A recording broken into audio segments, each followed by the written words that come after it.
cover or figure out how to construct confidence intervals for the population mean again. Population mean again is mu.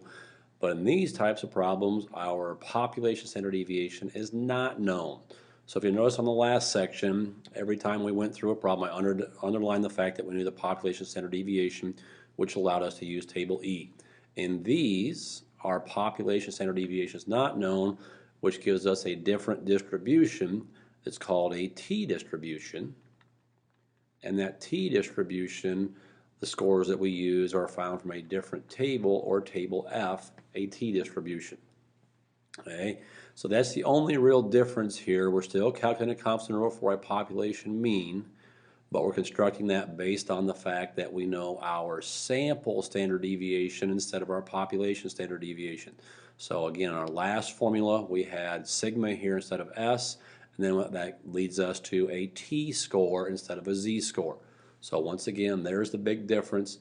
If our population standard deviation is not known, we substitute our sample standard deviation in S instead of our population standard deviation and use a different table, and again that table is table F. One note on that, table F is based on something called degrees of freedom. Degrees of freedom are sample size minus 1. So whatever our sample size, we go down the left-hand column to our degrees of freedom. You'll see that column on the table. See if we can't pull that table up here. So there's table E, and here is table F, the t-distribution.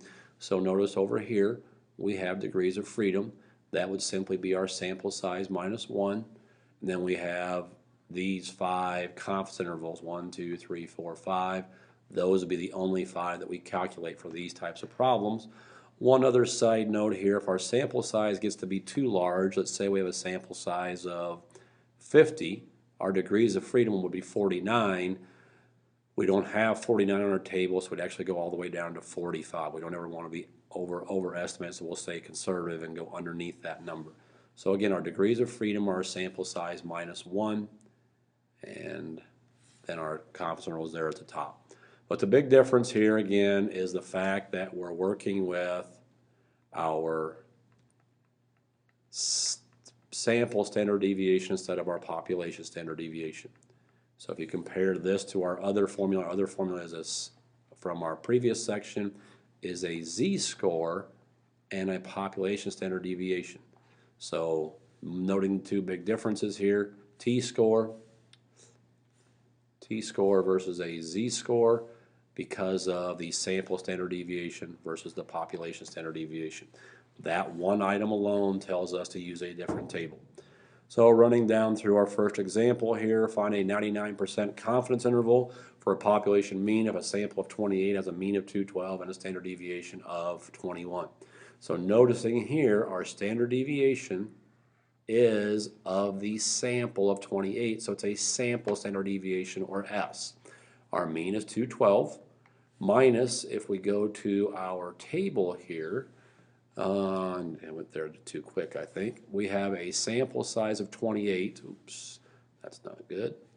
Sample size of 28, which means I have 27 degrees of freedom and a 99% interval. So I'm going to go to my table now, down to 27 degrees of freedom and across to 99%, 2.771 is the score we're going to use, our z-score, so 2.771. Our standard deviation, or S, is 21, and our sample size is 28.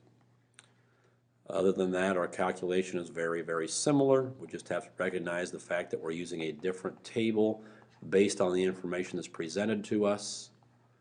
And if we make this calculation, we get 201.0 to 223.00. So again, it all revolves around that sample standard deviation. Tells us to use table F instead of table E. With table E, we do the population standard deviation. A couple more of those here fairly quickly. Find the 90% confidence interval for a population mean. If a sample is 1462, standard deviation of 42 for a sample of 20. So our sample standard deviation is 42, again S. So as soon as we identify S, we're using table F or a t-score instead of a z-score. Our sample mean is 1462. We'll go to our table again of a sample size of 20, which means I have 19 degrees of freedom. I want a 90% interval, I believe it was, 90%. So I go over from 19 to 90%, and 90% is 1.729. There's our t-score, 1.729. Sample standard deviation is 42, and our sample size is 20. 1462 plus 1.729 times 42 over the square root of 20. And if we make those calculations, I have 1445.76 to 1478.24. So again, simply recognizing the fact that we have our sample standard deviation here tells us to use a different table. One more time, we'll hopefully illustrate that. We should be good to go. Up here, 10 randomly selected automobiles were stopped and tread depth of the right front tire was measured. The mean was 0.32. There's our sample mean. Standard deviation was 0.8. There's our sample standard deviation. Sample standard deviation, table F, or a t-score. Find the 95% interval of the mean, assume a normal distribution. So our mean is 0.32 minus, we have a sample size of 10, which means we have 9 degrees of freedom and a 95% interval. So we'll go to our table, 9 degrees of freedom over to 95%, and we have 2.262. So 2.262 is our t-score. Our standard deviation is 0.08, and our sample size is 10. And we'll make our calculation over here, 0.32 plus 2.262 over 0.08 over the square root of 10.